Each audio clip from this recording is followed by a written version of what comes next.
Hi, and welcome to our program. Today we are visiting Museum Silkeborg.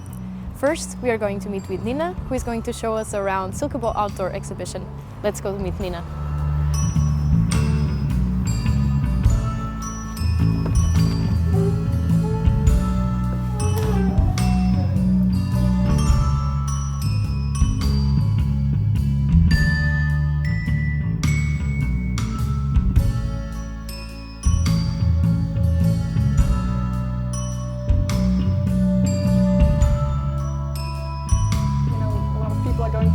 So we thought we would make a small exhibition about biking during World War II. And of course, at that time, blackout was ordered in Denmark.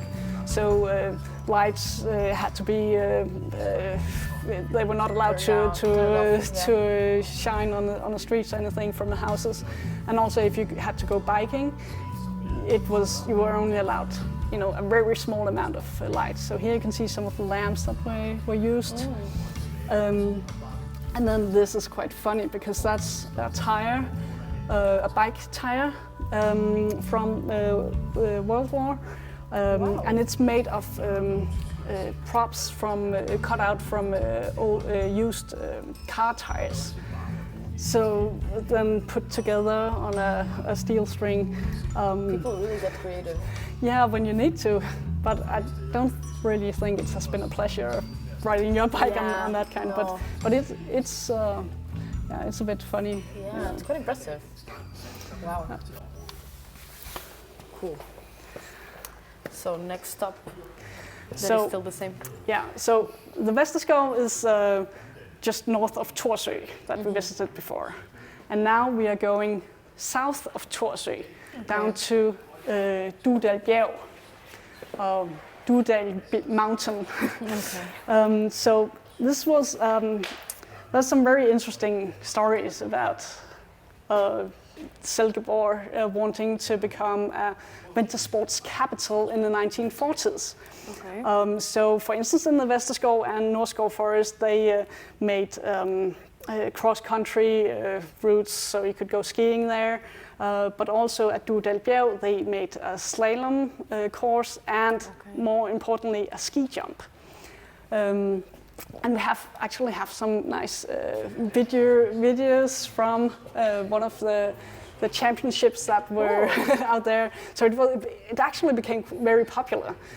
In '46, the first big championship was held there, and you can see, there was 4,000 people out there in the middle of the forest watching this competition, and they had a nice style. Wow. And before these... okay, I was going to say, yeah, they didn't fail, but yeah, they did. They did. I'm not sure if you compare to the standards today, it was not, of course. not very good, and it was primarily amateurs, I think. But yeah, what's most impressive is that there's so many people out there, and they had to put in extra trains to Virkeland for people to actually go out there. Did people have to walk or hike a lot to go there? I don't know if there's 1 or 2 kilometers out there. Okay. So yeah, they had to go. But it's accessible, kind of. Yeah, and you can see the Swedish flag and the Norwegian flag. So international competition. Wow. It might just be the international students from Aarhus University who came there. I'm not sure, but it was a nice competition. And of course, before these competitions, they had to prepare the jump so it was ready. And that was the local school kids who did that. And we actually have the actual pair of skis that were used for that. Wow. So the school kids used these skis and prepared it, and then they got a reward. And that was a Danish from the local bakery. But nice. I think they were quite satisfied by that. Yeah. And then so fragile also. Yeah, from bamboo sticks. I don't think you should lean too much on them. Yeah, that seems dangerous. Yeah. So, but Silkeborg really wanted to become this winter sports capital, and it was perfect. And Del.3 is really, it's one of the steepest areas in the, it was perfect for a ski jump. The problem was that after this championship in '46, then there were a lot of winters where there was just no snow. And in the beginning of the 50s, they just had to give up this idea because the winter sport capital without snow is not really working. And also, in the meanwhile, there was another ski jump that was made in near Copenhagen, the Holtekollen. So now we are moving on to Gudnår River. And even before we really knew much about what we were going to put into this exhibition, we just knew we had to get a kayak simulator. Yes. Because that's so cool. Yes, so this is what I came here for. Yeah. So I think you should just go up here and try it. This is gonna be fun. Wait. Sit. Okay. Place like your, this. Yeah, exactly. Okay. And it's like a kayak. No, yeah. Exactly. So the Gudnår River has all times been a very, you can't steer, you just have to move on. But the Gudnår River have been an ideal place for people to settle for forever.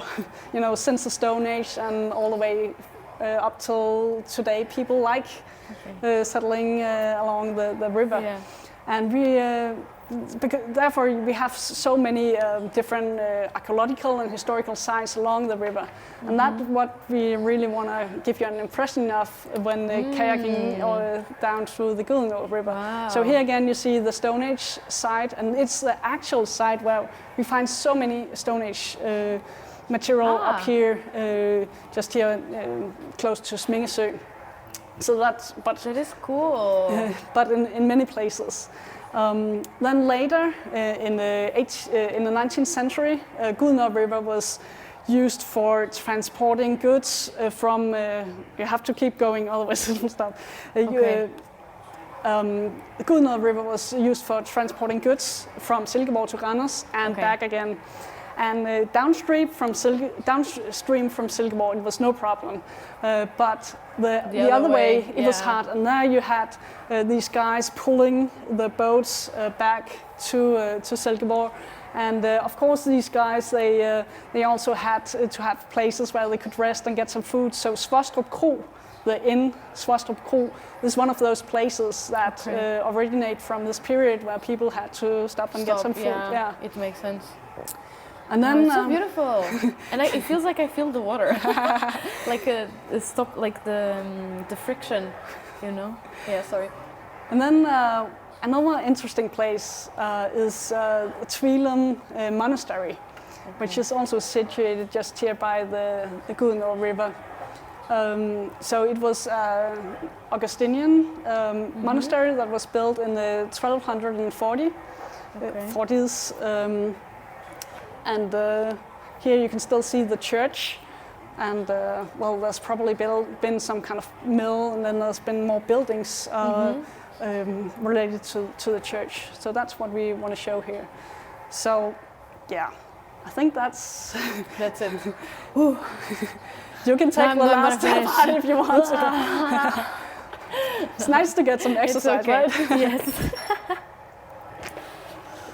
So now we ended up at the Tvilum Monastery, and you can see more about it over here. So we have tried to make a model of it, because it's always nice. I like models, and it gives you a good impression of what the landscape could have looked like back in the 14th century when the monastery was in use. So of course there's been some excavations, so we know where the buildings were. That were part of the church. So here you can also see the picture today.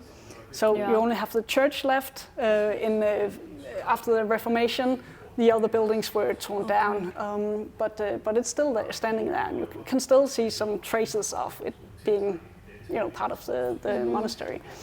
And then we have tried to show some of the things that would have taking place at the monastery, the daily activities. And one of the things that we know also that you can actually see in the landscape if you go out there is that there have been building or making structures in the landscape. So there were two water streams running, on either side of the monastery. Okay. And we can see that they have built dams and channels to direct the water. So they probably had some kind of mill, so they could grind the grain. But they probably also had some fishing dams. So at some specific dates or periods, they were not allowed to eat meat. Okay. So of course it would be nice to have fresh fish available. Yeah. And we believe that's what we see, what they represent, these things in the landscape. Makes sense. And then, I don't know if you know the books Where's Waldo and Find Waldo Now. Yeah. Okay, so we have tried to encourage people to try to look for certain details. The old monk. So, yeah, for instance, the old monk in the gatehouse distributing bread to the poor. So, gatehouse? So, the gatehouse, people came in from here. So, this is the gatehouse. And, one of the good deeds of this was to give bread to the poor. So you can, try to find these small details. You have to have good eyes because it's very small. Yeah, it's so small. But also, I just want to pay your attention to this. This is where they made the bricks. We have done an excavation and can see that they made the tiles. Wow. And one of the questions here is also if you can find the cats that had run, cat and the dog that had been running over the soft tiles. And I will show you why I point you to that detail later. But then we also know that there probably was some kind of jetty where they could, the ships could. This is kind of in the middle of nowhere. Yeah, you had to get goods, and of course, at all times, the Gudner River have been perfect for transportation. Or not perfect, but it has been an important way of transporting your goods, also in the medieval period. Okay. And here you see some of the artifacts found at the monastery. Do you recognize this? Oh yeah, here you can see the paws. So the dog and the cat. Okay, so this is where that idea came from. Yeah, exactly. Okay. And was this more like a decoration tile? You don't recognize it? It's a board game. I don't know if you know it. I'm not sure what do you call it in English. Milling game, something like that. I don't think so. But yeah, it's a board game which has, I believe it has been played since Roman times. And well, they made it also. Yeah, exactly. Wow. And you can see different other objects. The most interesting are probably these seals. So it's like today we have digital signature, so people can make sure it's actually us who have signed the documents. Yeah. Well, back then they used these seals, so when people received a letter, they could make sure this was actually from the bishop or the priest or whatever. So these were really important. You couldn't lose these because then people could make fake letters and. It sounds illegal. Yeah. But and so in that one. It's just a floor tile. Okay, which so is, more decoration. Yeah. Okay. And here again you have the horseshoe. Yeah. And okay. Cool. And everything was found in that place? Yeah, Tvilum Monastery.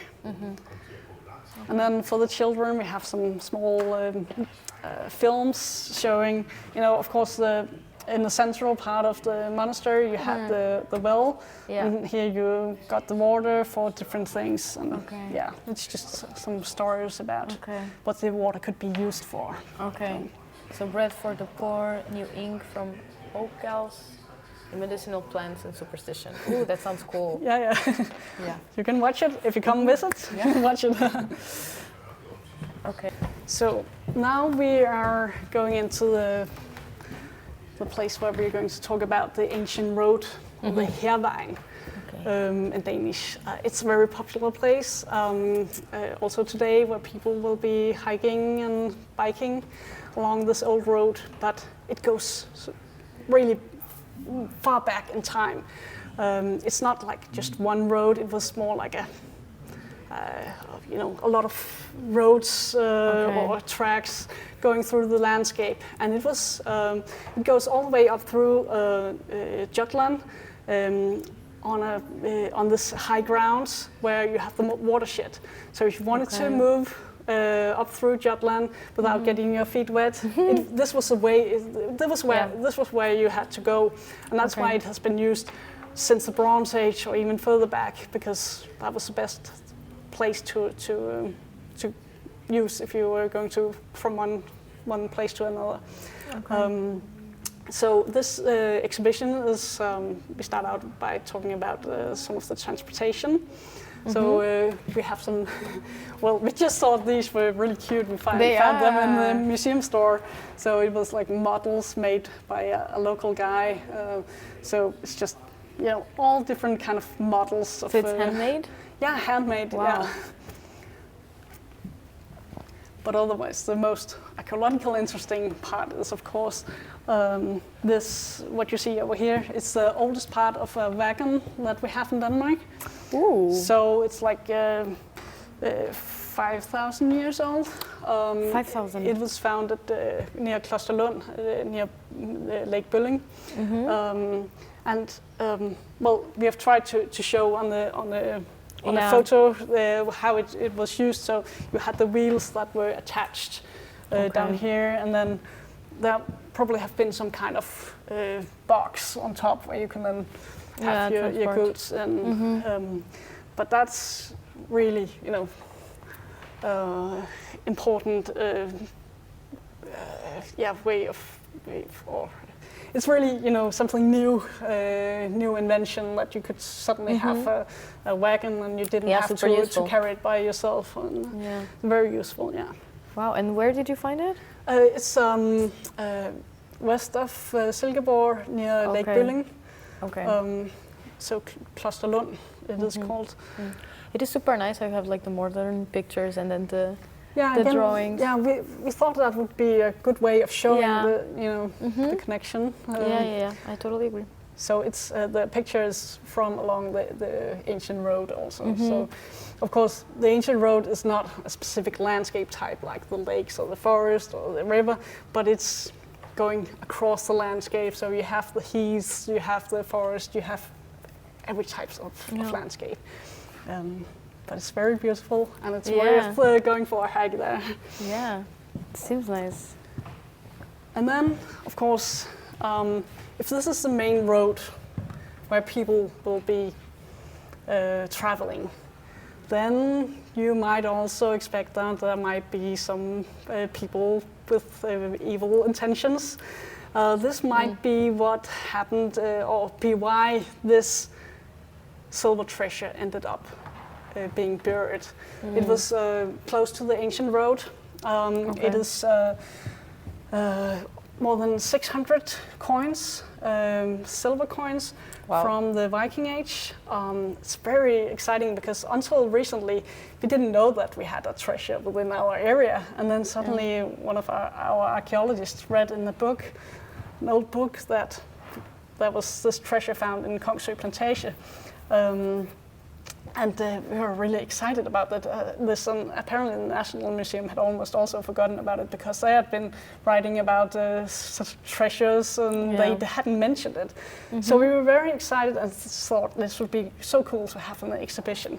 Yeah. And it is really interesting because, first of all, it's nice and glittery and everything, but you really also see how important trade networks and so on was in the Viking Age. So the coins that you see here, they are primarily from England, Germany and Denmark.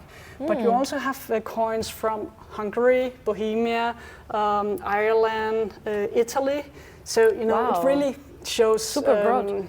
The Vikings did really reach outside the Scandinavia.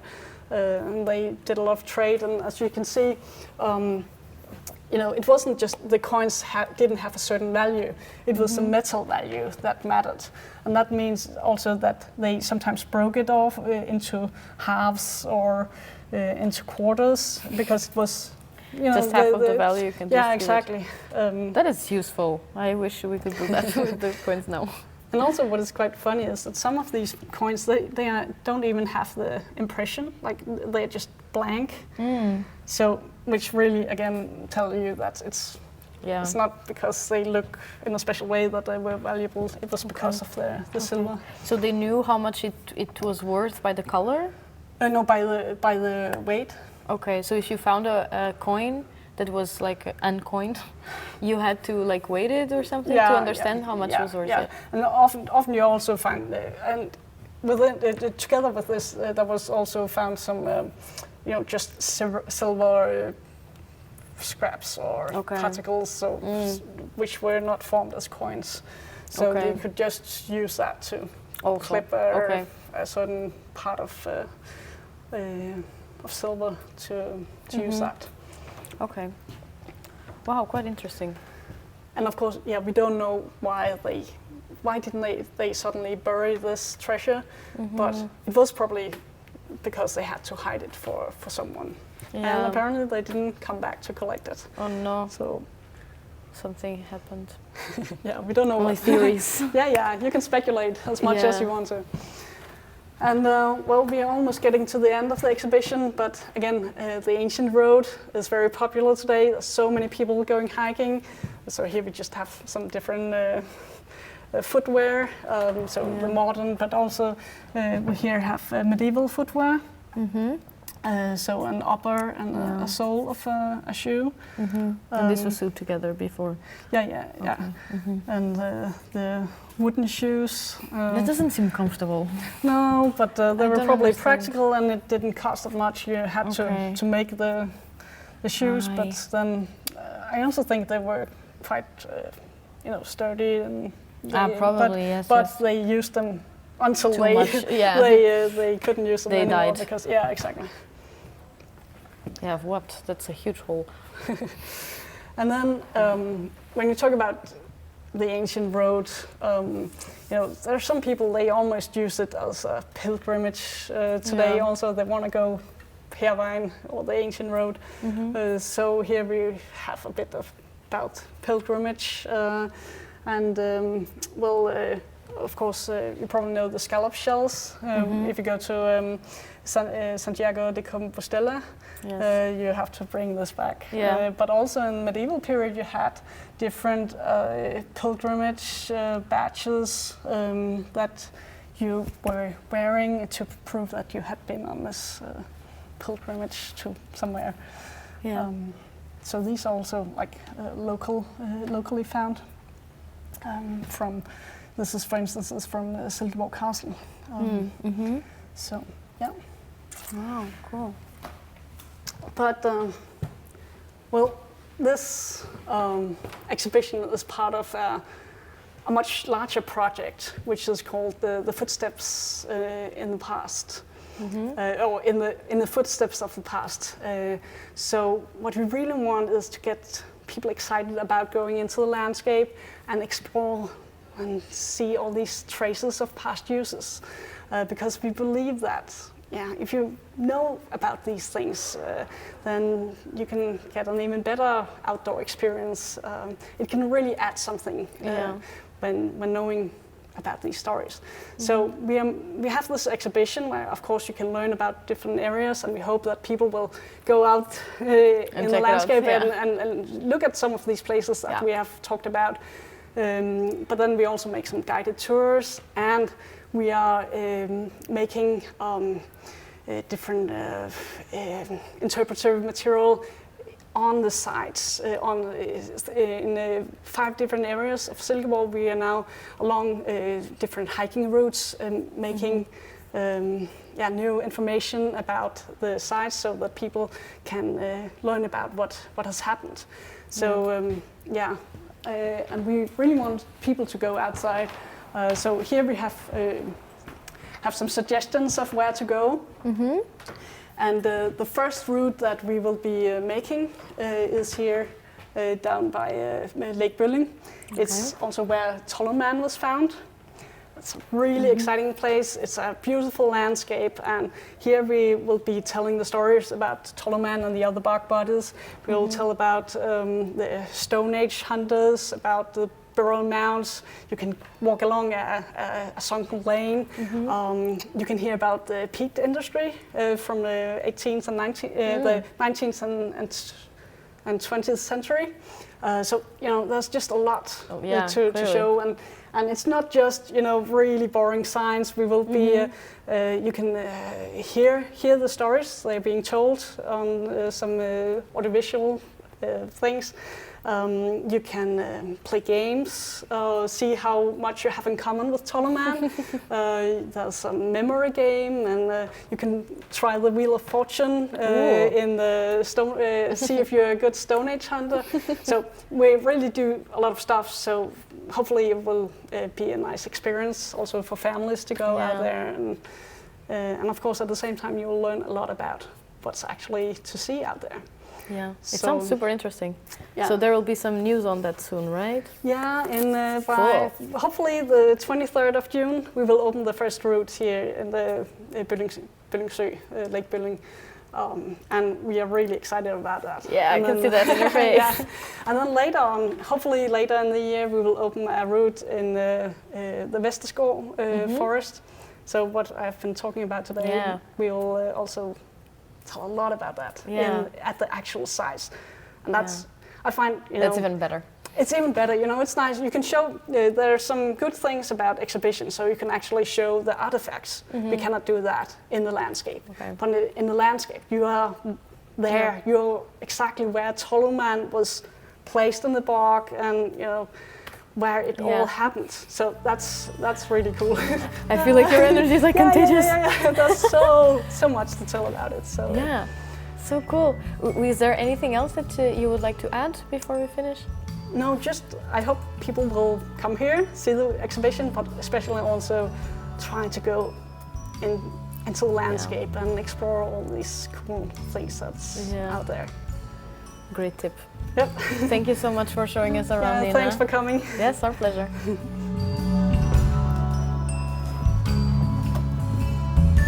That was it for today in Museum Silkeborg. I hope you enjoyed the program, and thank you for staying with us. See you next time.